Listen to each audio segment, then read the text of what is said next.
بسم اللہ الرحمن الرحیم۔ السلام علیکم۔ جب گھر میں گوشت بنا کر کھاؤ تو ہڈیوں کو مکمل صاف مت کیا کرو، کیوں نہ کہ اس میں جنات کا بھی حصہ ہوتا ہے۔ اگر ہڈیوں کو مکمل صاف کرو گے تو وہ تمہارے گھر سے اس سے قیمتی چیز لے کر جائے گا۔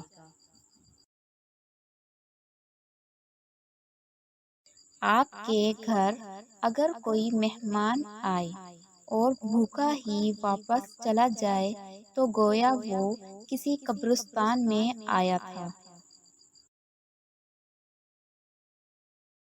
شیطان تمہارے گھروں میں اس جگہ رہتا ہے جہاں مکڑی جالے بناتی ہے۔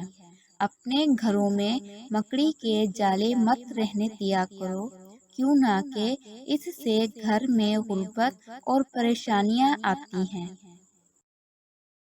گھر کے دروازے کے پیچھے خاک یا کوڑا مت جمع کیا کرو، کیوں نہ کہ وہ شیطان کی جگہ ہے۔